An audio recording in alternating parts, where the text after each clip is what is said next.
Bhaktivedanta Swami Srila Prabhupada ki Jai. Jai Gauriya Guru Vaishnava Varga ki Jai. Jai Srila Namacharya Srila Haridas Thakur ki Jai. Ganga Mai ki Jai, Jamuna Mai ki Jai, Bhakti Devi ki Jai, Krishna Das Kaviraj Thakur ki Jai, Sri Caitanya Caritamrita ki Jai, Gaura Bhakta Vrinda ki Jai, Nitai Gaura Premanande, Hari Hari Bol, Namo Vishnu Padaya Krishna Vishnu Padaya Shri Radha Govinda Kasmarti Ramani.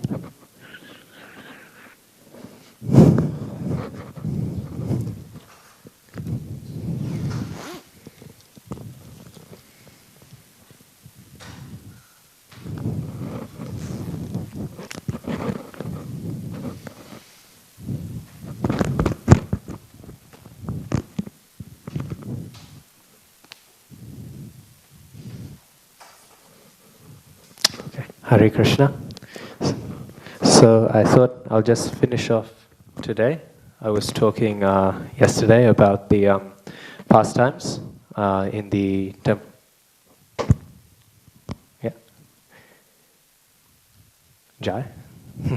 I was talking about the pastimes at the Garuda Stobha and how Srila Bhaktisiddhanta Saraswati Thakur, how he had instructed his disciples after he had explained the internal essence of darshan, that it should be done with a mood of humility, first and foremost, and also should be done with the attitude that the devotees are the drishya, and that Jagannath Swami is the drishta. So Jagannath, he is the drishta, he is the seer, and the devotees are the drishya, the seen. And so Bhaktisiddhanta Saraswati Thakur, he was saying, it is better actually not for us to go in front of Jagannath Swami when taking darshan, but instead it is better for us to stand outside like Mahaprabhu did, next to Garuda, and hope that as Jagannath Swami, because he is looking, if our goal is to be seen by the drishta, then we should try to be put in where his vision is being directed. And his vision is obviously not being directed to those who are his non-devotees, but instead are being directed to his devotees. In Vaishnava humility, it should be understood that the Vaishnava, in the fullness of his humble understanding, believes himself not to be a devotee. So in that mood of humility, he said it is better to stand out there, like Mahaprabhu did. And then at the very end, Srila Bhaktisiddhanta Saraswati Thakur says, actually it is better, in general, to take darshan of Patita Pavana instead. Patita Pavana is a separate deity in the complex of the temple where Jagannath Swami is. There are many gates, as we know in the big temples, there's many different entryways. So the Patita Pavana deity is a deity that appeared, we are not sure. There are 4 sort of stories or tales that are told as to how this deity manifested or appeared. These 4 stories, though, are very indicative of the type of attitude that Bhaktisiddhanta Saraswati Thakur was indicating or wanting to illustrate when he recommended that darshan of Patita Pavana is not higher, but is to be sought out more by the Vaishnavas. It is more proper for us to seek the darshan of Patita Pavana. So Patita Pavana is outside. There is a gate called the Singha Dwara, the Lion Gate. It is on the east entrance to the temple in Jagannath Puri. And outside there it is found, there is only the face of Jagannath. This deity doesn't have any arms or legs. And there is no Shubhadra and there is no Balaram. He is on his own. This special type of deity, when Jagannath is on his own, in general is referred to as Patita Pavana or as Dadhi Vaman, which means the dwarf or the child who is liking dadhi, like yogurt or dairy products like this. So those are the 2 names that are generally given for deities like this. But this is a specific one, and he is situated on the outside.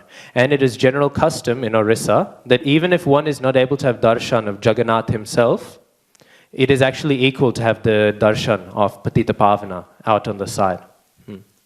So there are 4 devotees that are said to have invoked the manifestation of this deity. 3 of the stories, 3 of the devotees seem to indicate that it was self-manifesting, and the last one speaks of it as being installed in the pastime of how it was established. The first is that it manifested for Caitanya Mahaprabhu himself. when Chaitanya Mahaprabhu came, because obviously he was spending a lot of time outside the temple as well, associating with Rup, Sanatan, and Haridas Thakur. By his desire out there, this form of Jagannath had manifested outside, so that Jagannath could also continue to have darshan of Mahaprabhu, and Mahaprabhu could continue to have darshan of Jagannath, even when Mahaprabhu was outside. That is one pastime that is given. Another one that is given is one that it was to manifest very similarly for Haridas Thakur. Haridas Thakur, as we know, was not allowed in due to his being born in a Muslim family. And that's a well-known pastime how that came to be, that Brahma took birth in a Muslim family. So it's rather similar. It's saying that because Haridas Thakur was not allowed inside the complex, therefore Jagannath, he went outside to appear.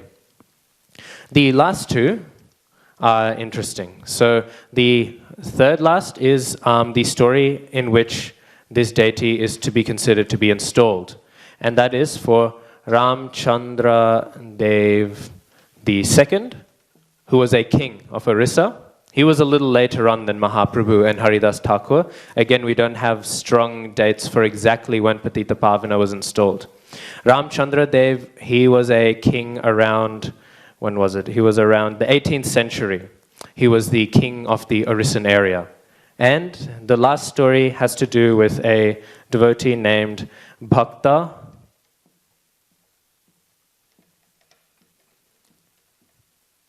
Salabeg, who is very, very well known in Orissa. He's considered one of the greatest Orissan poets, and especially his devotion to Jagannath and to Vrindavan Chandra specifically. That's a name he was very fond of in his poetry.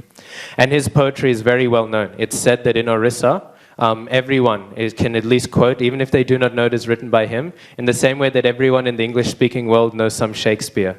Everyone, without realizing it, knows some Shakespeare or knows some little bits of the Bible or something. In the same way it's said in Orissan culture, even if they do not realize it, everyone knows some lines of poetry from Bhakta Salabeg. So these two have a bit more extensive pastimes on how it could be that Patita Pavana came to manifest to them. So Ramchandra Dev, he was the king around 18th century of Orissa. And at this time, there was the Mughal invasions, there was constant fighting with Muslim invaders. And Ramchandra Dev, he was a very strong devotee, very devout kshatriya. He was a very devout king. Every day he would take darshan of Jagannath, and he took great joy in worshipping Jagannath and allowing the cultivation of Vedic spirituality in Orissa. However, because of this, he fought strongly against the invasions, because there was many, as we know, there was a very terrible precedent set of what happens once an area gets invaded. The temples get pillaged, so on and so forth. All these very terrible things. But eventually he lost, and the area was conquered. And after being conquered, there was a common tactic that was made. The kings were allowed to take some sort of control back, under, of course, now the Khan or so on and so forth. They were allowed to take back control if they were to convert to Islam. If they were to become Muslims, then they would be allowed to take back control. So Ramchandra Dev, he was very distraught, because he was thinking, on the one hand, if I become a Muslim, then I have to outwardly abandon all of the customs and all of the rituals and all of the spirituality that I'm so fond of, that is so close to my heart.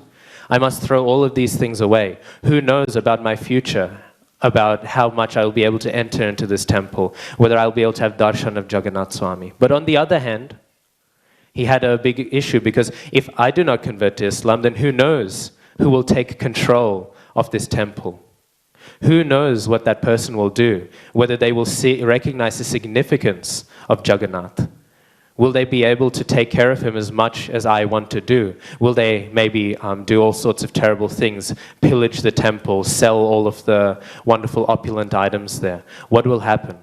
So with this issue in his mind, he was thinking, he wasn't sure. And eventually he decided, it is probably better that I become a Muslim, at least externally. So outwardly, he became a Muslim, and he received a new name, Hafir Qadir, and he was given a wife, from the ruler of India at the time, the Khan. And after that happened though, when he went back, he married, of course, they were allowed many wives in that context.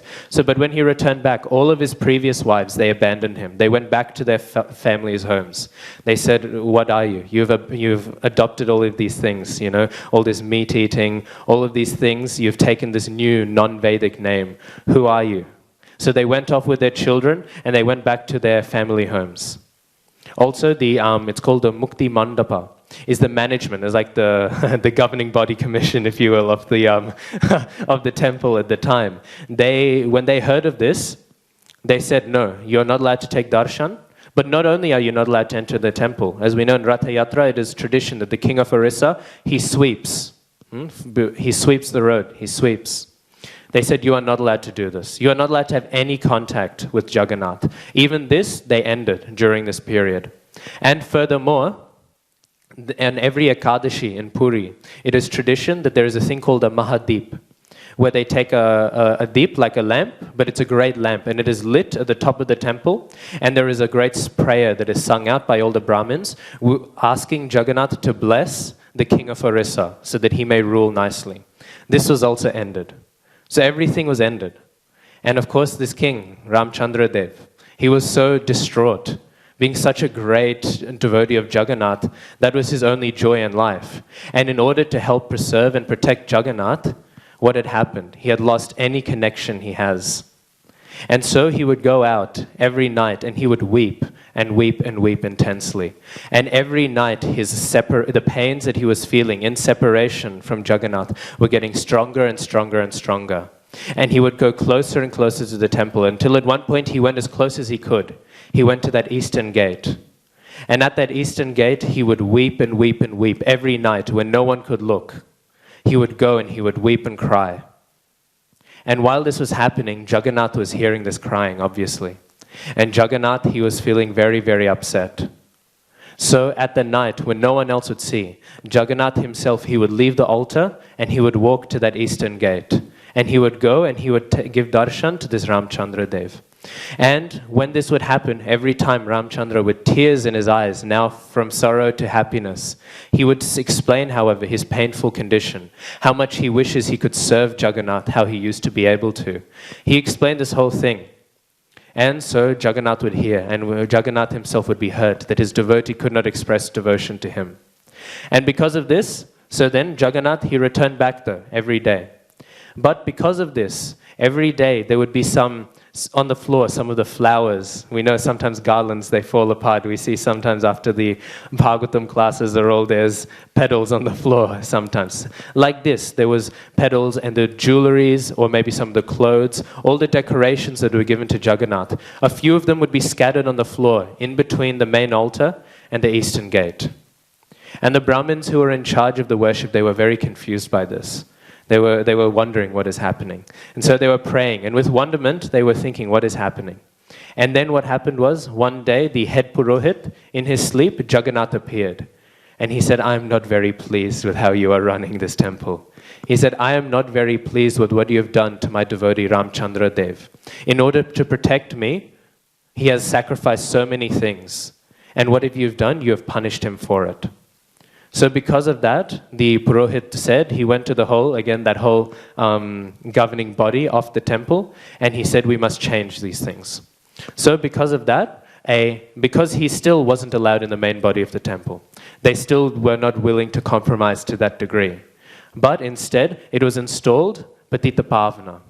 Because as Ramchandra Dev had become outwardly a Patita, a very fallen person, so Patita Pavana was installed in order that he may have darshan. And then, of course, after that, he was allowed again to sweep the roads. He was allowed, the prayers for him, every Ekadashi were resumed. The only thing was he was not allowed to enter into the temple, but this other deity was installed in order that he may have darshan, to show the mercy of Jagannath. Maybe people did not allow him into the temple, but Jagannath then would leave. We see this in Srila Prabhupada's pastimes. There's a list, His Grace Madhavananda Prabhu, who has lived in Orissa for a large portion of his time, did extensive research into all the notable figures who've been allowed and not allowed into the temple. And there's some interesting cases. There were some people who were allowed who people would not expect, and there are some people who you would think would be allowed who are not allowed in. Gandhi wasn't allowed in, but there was actually, I've forgotten his name now, but there was a great Muslim poet of the 12th century who was allowed in under similar circumstances. Jagannath appeared in the dream of one of the Brahmins there, and he said, "Why aren't you letting him in? He is writing so many beautiful songs expressing his devotion. This should be enough qualification." And in fear, then the Brahmin allowed him in. So there's some cases like this. And Srila Prabhupada is obviously on that list. Srila Prabhupada was not allowed in initially because of all of his Western disciples. But then the Brahmins still asked, because obviously, what are the opulences, the magnificence of Srila Prabhupada?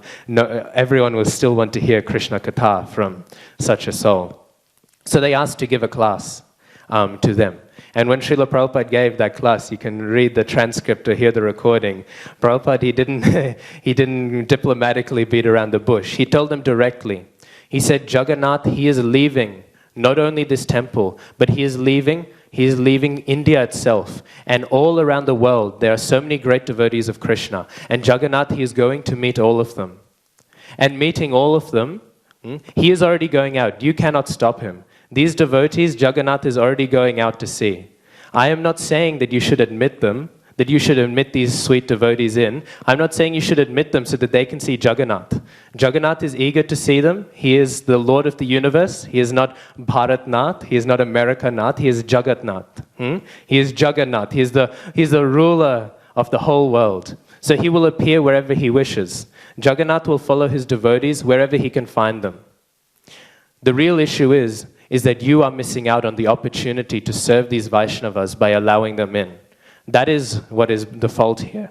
I'm not telling you for the good of my disciples. I'm telling you for your own benefit to allow them in. This is Srila Prabhupada, the lion guru. So like this. So this is one of the pastimes, and it shows again that this attitude of Rupa, Sanatan, Goswamis, and Haridas Thakur not being allowed in is not in line with even the accepted narrations. This is not a story. This is a story that is well narrated in Orисsan culture. Even there, it is not founded.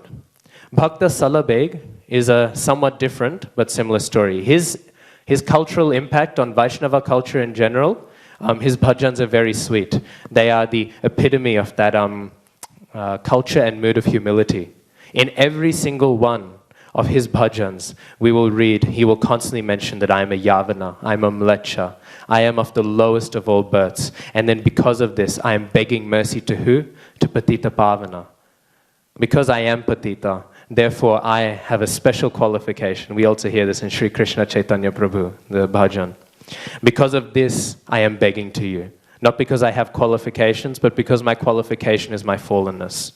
In every single one of his known writings, he is stressing this. Because he was born in something of a Muslim birth. By all extents, he was. Actually, the story was, his father was an invading Muslim general who was invading an area where Bhakta Salabeg's mother was in. Bhakta Salabeg's mother, who he had seen, the father, was a very beautiful widow. She was a young widow. She was from a Brahminical family, and she had been arranged in a marriage to another Brahmin, who was also not of a very old age, but due to health problems, he left his body very, very early. And so she was a very young widow. And so therefore, she was kept away. That is why she was unprotected. She did not have a husband. So she was there as a widow. And when he saw her, he thought, what a beautiful woman. And he actually could not even complete his attack. This is the Maya, the distracting effects of it. He was so distracted that even his conquest, which he was there for, he could not complete. He thought, I must marry this woman. And her being from a very Vedic Brahminical family, not just a Dvija Bandhu, not just born in a Brahminical family, but having none of the qualities, but born in that family and also having those qualities, she not even fearing for her life, she was attempting to resist his plans to marry her. But at one point she realized it would literally be impossible. So she married him under the one clause, saying, as long as you end your attack on the temples and on the Brahmins and on all the other devotees in the areas which you conquer, I will marry you. You can conquer them, but please allow the temples and the devotees to be spared. Like this, she told him. And so he did like this, very nicely until he died. He died very young again. He had some problems. He enjoyed his family life as long as he could, a few years only. After that, another one of the members of the Muslim government had politics with him. And so he started spreading rumors, and he started doing all these things and causing disrest among his lower generals and so on and so forth, until it became such a dangerous and precarious condition that he was told, you must flee Orissa for your life. As he was fleeing Orissa, it was too late. He was killed as he was fleeing. So now Salabeg, not yet Bhakta Salabeg. So now Salabeg, he is without a father. But his father's dying wish was that his son would be trained as a great Muslim warrior, a great warrior in the armies, just like his father. And so Salabeg was trained like this. And he was a great warrior, fierce, very, very intimidating. And like this, he would fight. As we know, in Islamic culture and also in the Islamic religion, there is a great glory given to soldiers. There is some of the great saints were given names like the Sword of Allah and things like this. So, and it is seen as a glory. So he was seen as very revered. However, at one point, he was injured very, very gravely. And because of that grave injury, he was in severe pain, and he felt it was lethal. And going to his mother, who had taken a Muslim name, she was not known as Lalita.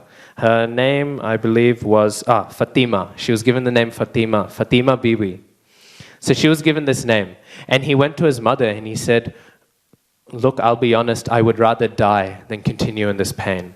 This pain is so severe that death is a much better option. And she was very pained to hear this, that her son was in so much pain. Being, of course, a mother, her maternal pains were being triggered. And because of that, she said, okay, I have one thing. You have tried all the medicines. Because he was such a famous warrior, all the medicines were already available to him. None of these have worked. In times like this, when there is no other recourse, you should pray to Vrindavan Chandra.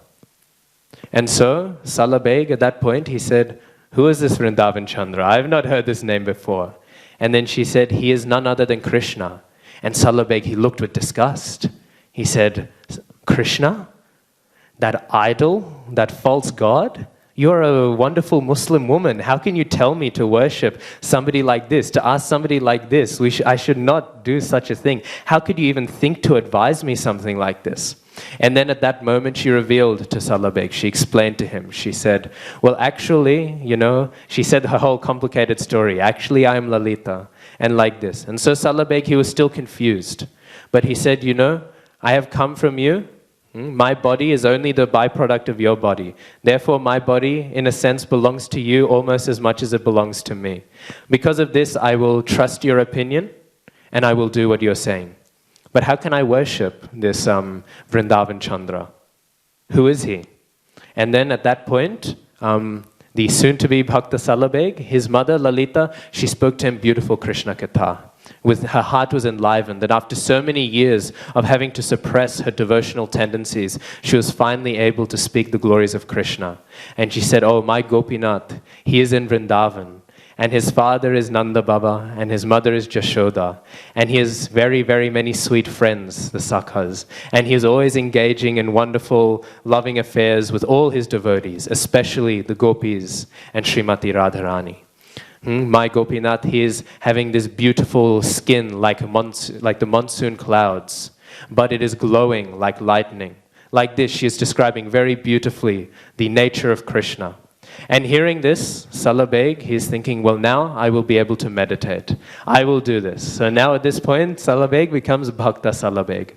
And becoming Bhakta Salabeg, he is engaging in meditation. And he says, okay, I will do this, but I will do this for 12 days. 12 days only I will do this. And on the 12th day, if it doesn't happen, I will just kill myself. And Lalita, she said, I will do the same. If you are not cured in 12 days, so then he was engaging in very deep bhajan, very intensely meditating and worshipping the Supreme Lord. While doing this, his mother was doing the same. So the days were passing, and he was going deeper and deeper, and she would speak Krishna Katha to him, and he would deepen his understanding and his bhajan. And then on the 12th day, his pain continued. And he went to his mother and he said, you know, I've done this. I've done what you've recommended to me. I've worshipped this Vrindavan Chandra. But my pain has not gone away. I'm still in pain. Tomorrow I will end my life. And so on that night, his mother, Lalita, she prayed. And in her prayers, she said, "Oh Krishna, please, you are the only recourse that anyone truly has in life. People may feel they have other shelters. They may feel they have other ashrayas. But really the only shelter is you. So please, play that role of that shelter and please relieve my son of his suffering." And so, with that, on that 12th night, Bhakta Salabeg, he had a dream that Krishna came and he gave him some ashes, some vibhuti, some sacred ashes. And he placed those ashes in his dream on all of the wounds that Salabeg was suffering. The next morning when he awoke, Salabeg, his body was healed. He had no more pain, but his heart had been broken. With tears flowing down his eyes, he was constantly weeping that he now could understand the pitiful condition of his separation from Krishna. He had attained some love for Godhead, and because of that, he renounced everything. His way as a soldier, his way as everything. And he said, and his mother was very happy, and he renounced and he went off. He had picked up, in a sense, a greater ailment. We know in Sri Rupa Manjari Pada, in that bhajan, it said that the poison that will eventually end my life is the pains of separation. So like this, he had taken up some devotion. It's also an interesting point. It was the prayers of his mother that was required for the mercy of Krishna to be given. It is through the devotee's mercy that Krishna's mercy is applied, as we were discussing yesterday. So he went out and he wrote many great poems. He had a great poetic mind that came deeply from his realizations, like Sarup Damodar, Rupa Goswami. All of their poetry is so beautiful, not necessarily because of their artistic talent, but because of the depth of their realizations, because of the depth of their experience of Krishna. But when he went around, he found no place where he could express his devotion to Krishna. There was nowhere that was a shelter to him. Everywhere that he went, he would find that people would say, no, get away from here. You know, you are Salabeg, you are a Muslim, you are not allowed in our temples. You are not allowed here.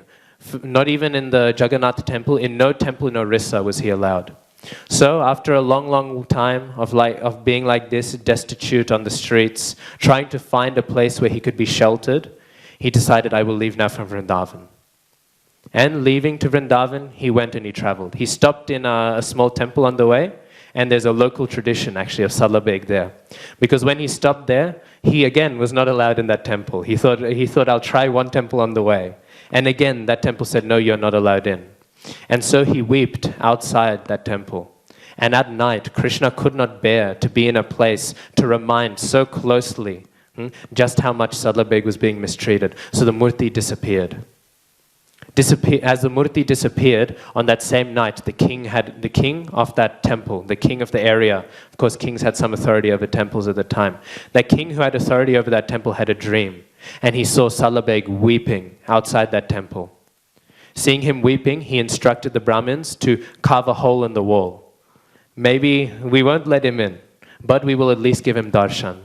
As the sun rose and Salabeg awoke the next morning, the moment he looked into that hole and he was able to see where the altar was, the murti reappeared. So this is a tradition of Salabeg. So then he went to Vrindavan and he spent a very long time. I don't have time to explain the full pastimes of Bhakta Salabeg, but he's very prominent. There's very, very many pastimes about him. As he spent a long time in Vrindavan, he was deepening into his bhajan, and he was writing again. His literary contribution is voluminous. Like, he wrote so many great poems, so many great bhajans with such deep realizations. He was writing this in Vrindavan. But as it was getting closer to the time for the Ratha Yatra to be celebrated, he thought, I should go back. I was waiting so long to see Jagannath Swami. I need to go back. But as the distance was from Vrindavan to Orissa, it is not a short distance, and he couldn't exactly take a plane or a train. He had to travel that distance by foot. So he decided to leave immediately. And leaving and traveling, he was constantly meditating to appease his worry. What if I do not make it on time?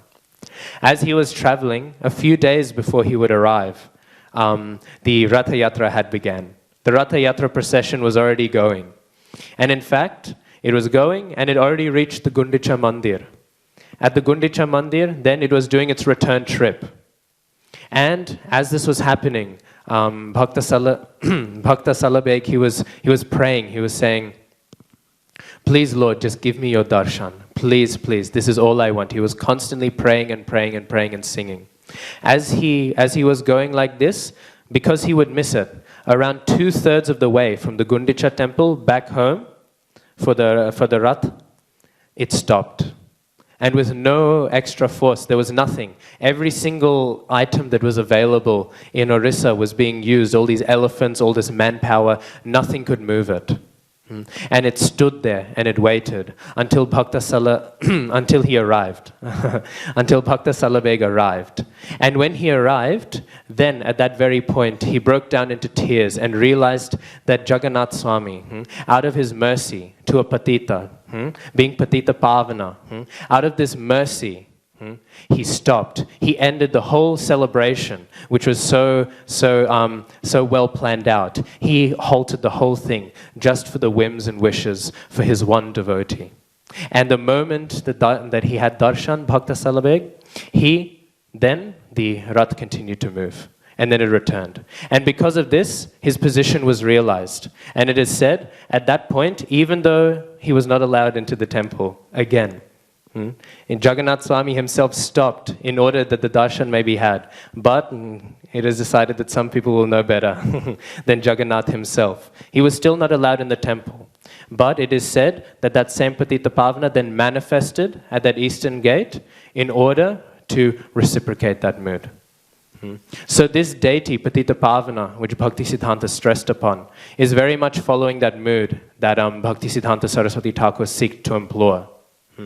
It is that mood of humility, that mood that I cannot approach Jagannath Swami, but out of Jagannath's mercy, he might reach out to me.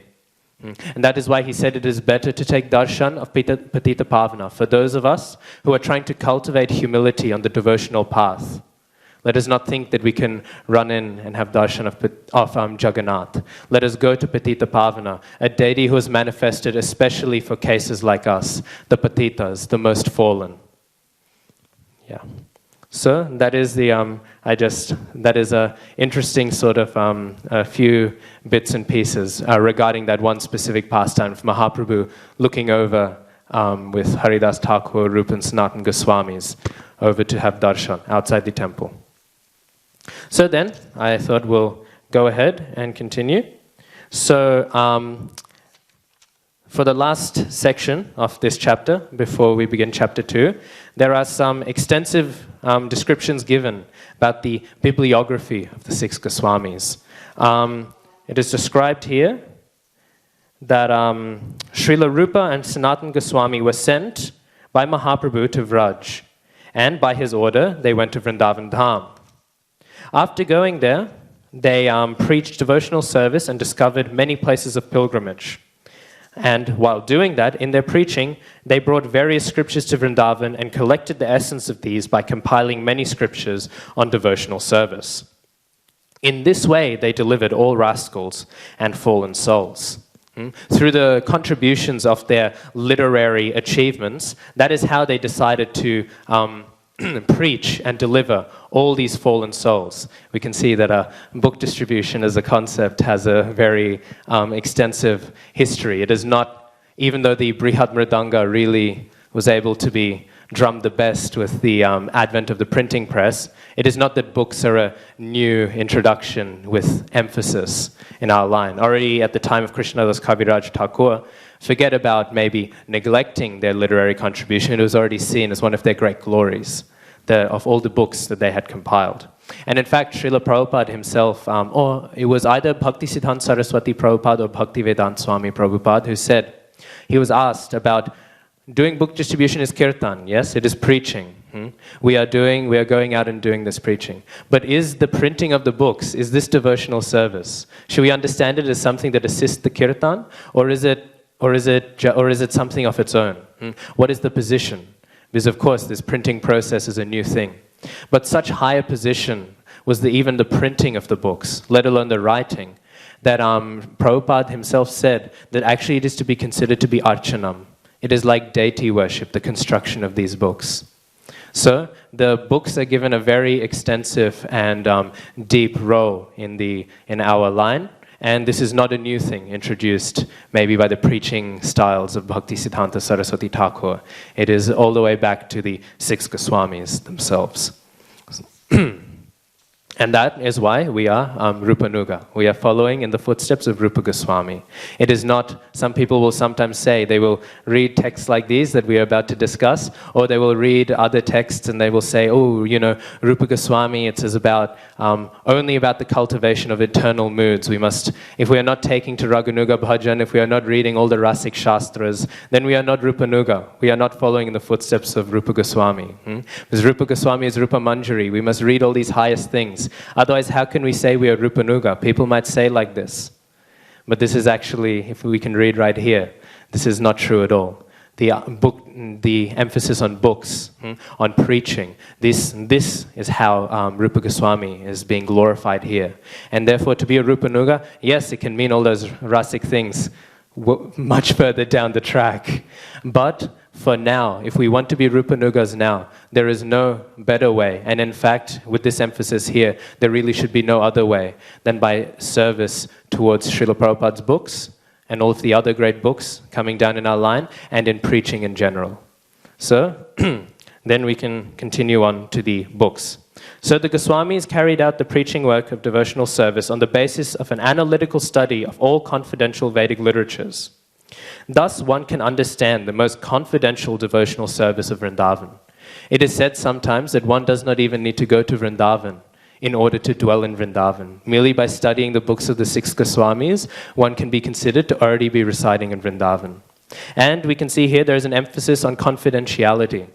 In fact, some of the texts of the six Goswamis were so confidential. If you go to Vrindavan, you can see there are these things called the Grantha Samadhis. Some texts were so esoteric, so high in their conception, that the six Goswamis said, no one can read these. Not even the highest devotees. This is better it is not said. Again, we're reminded of how Chaitanya Mahaprabhu, when Rai Ramananda was speaking the highest conceptions in the Rai Ramananda Sambad, at the end point, Mahaprabhu closes his mouth. He says, there's no need to speak further. It is something of an echo of that. So these books were seen as so high, so elevated, but they were great shastras. They were speaking of the highest conception. It is not that we dismiss and blaspheme those books because we are disqualified. That's the complete opposite response. These are high and elevated books that should be offered all respects. So they were placed into samadhi. And you can go and you can see where these texts were placed into samadhi. So very many great confidential topics were dived into. So we can read here that we begin with Sanatan Goswami. Sanatan Goswami, he is known as the Sambandha Acharya. He is giving Sambandha in his texts.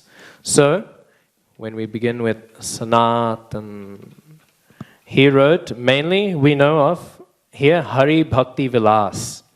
Hari Bhakti Vilas is a text, I think it's Bhakti Vidya Purna Swami, who says, you will never find a greater description of both extents of Niyamagraha than when people are engaging with Hari Bhakti Vilas. You will either see people take some very good rules and regulations and completely dismiss them, saying, this is all just rules and regulations, Prabhu. I'm not going to be so specific about this. Or you will see people who are, I know one of my friends was telling me actually, he was telling me that I need to learn about the proper direction to urinate, because in some Manusmritis, it is said if you do not urinate in the right direction, you are offending certain demigods. So he said, and if you do not focus on this, you're offending the demigods. And if you're offending the demigods, then your devotional service is done. So this is an example of maybe going too far in the other direction. So Hari Bhakti Vilas very much embodies this. Hari Bhakti Vilas is an interesting addition to the books written by Sanatan Goswami, because it is generally accepted, as Prabhupada writes in his purport here, that it wasn't exactly completed necessarily by Sanatan Goswami. It was a joint effort along with Gopal Bhatta Goswami And this has caused some issues. There are some issues of exactly who wrote what. And Prabhupada, of course, discusses this slight controversy, this slight discrepancy in his purport. He's saying, because some elements seem to be very Brahmanism, they're almost extensively against the Vaishnava attitudes. So there is some joint work here, and then it's to be considered that somewhere down the track, the current Hari Bhakti Vilas at some point had some interpolations. But Srila Bhaktisiddhanta Saraswati Thakur says, we can understand the better purport, the true understanding through the studies of Sanatana Goswami's commentary, which has not been interpolated.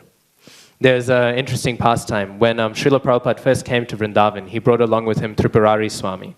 And the other disciples of Srila Prabhupada who were brought as well, they all had very interesting interactions as the locals of Vrindavan were starting to get accustomed. Now they have some idea, they will know that there is ISKCON here. But when it was first getting established, there was some interesting issues. So Swami Tripurari was actually speaking because Srila Prabhupada had sent him to discuss with one of the Brahmins about establishing a certain Brahminical standard at Krishna Balaram Mandir.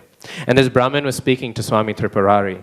And he told him, he said, no temple in the world follows Hari Bhakti Vilas better than we do. And Swami Tripurari said, oh, that means that you also do not follow it entirely. Because if they followed it entirely, they would say we are following Hari Bhakti Vilas in its entirety. But instead they had to say we are following it better than everyone else. And he had to admit then that yes, we're following it as much as we can, but there's bits and pieces here that we are not implementing. So Hari Bhakti Vilas in many senses was written as a rule book, very much in the style of the various apparently minute things we can read. Prabhupada mentions in his purport the application of tilak, other ideas like this, deity worship, installation of deities, all valuable things, but it goes very much into the minute details. This was done for many reasons, to give legitimacy, obviously also to certain audiences, and also to generally give some regulation. However, it was written at a certain time and place. And as we know, there's that famous text by Yudhishthira Maharaj saying, at the end of the day, you can prove so many conclusions from so many texts, it is better to walk in the footsteps of the Mahajanas.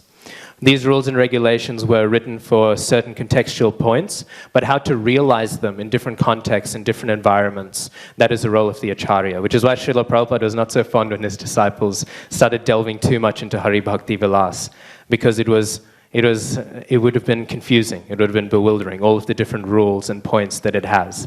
It is a great ocean of nectar, obviously, it is being used to glorify, but it is an ocean that needs to be churned, and the Acharyas churn it for us. Then next, there is Brihad Bhagavatamrita. We won't have time to go through all the books, but I'll continue on Thursday, because Ghanasham Prabhu wanted me to say that tomorrow there won't be Caitanya Caritamrita class, but it'll resume. The study will continue on Thursday.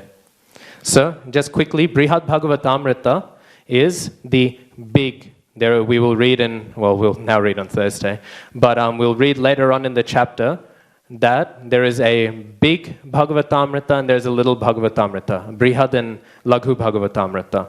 Brihad Bhagavatamrita is written as the essence of Bhagavatam. It is written by Sanatana Goswami, and it is a narration between Maharaj Parikshit and his, Maharaj Parikshit and his mother. She was asking, she said, I heard you heard something really good, you know? You heard this Bhagavad Purana, that's very, very valuable. Could you, but you know, you don't have much time. Could you just quickly give me the essence of it? I know sometimes people will approach it thinking it's going to summarize the whole Bhagavatam, but it's very much a thematic summary. It follows a very, very different story of various different gradations. It's explaining the same purport, the different levels of devotion, the different levels of devotees, but it's not following through, you know, first canto, second canto, third canto, like that. It's mainly covering that and Gopakumar, who is a simple cowherd boy who is given a mantra, and meditating on that mantra, he is going and he is traveling to all the different planets and all the different devotees to find who is the greatest. Yeah. And then there is Dashamatipani and Dashamacharita. Those two texts are just commentaries on Bhagavatam. As we know, there are many commentaries of Bhagavatam that have been written, including Srila Prabhupada's. These are all written because there are, Bhagavatam is such an unlimited ocean of nectar. There's so many different perspectives, so many different views. In the Gorganadesha Dipika, it's actually described, because there's a description. What is Navadvip Dham? Because of course the Gorganadesha Dipika is there to illustrate what is the identity of all these elements of Mahaprabhu Lila. So there is a description of Navadvip Dham, and there's all these different descriptions. Some say it's Shweta Dvip, some say it's Golok Vrindavan, some say it's non-different to all these different places. And at the end, Kavi Karanpur writes, he does not write, and therefore this is the right one. He says, all glories to Sri Navadvip Dham. At one point, there's so much nectar that all of these things can be understood as the various nectarian perspectives of various pure devotees. That is why there's so many commentaries being variously written from various different perspectives. Anyways, we'll continue the books of Rupa and Jiva Goswami on Thursday. Thank you very much. We ran out of time. But Srila Krishna Das Kaviraj Thakur ki, Sri Caitanya Caritamrita ki, Ananta Koti Vaishnav Vrinda ki jai. Namo Vishnu Padaya Krishna Prasthaya Putane Srimati Radha Govinda Goswami Namine Namaste Prabhupada Devam Kurumar Vinarde Nivishri Devda Kramya Jana Nishtarine.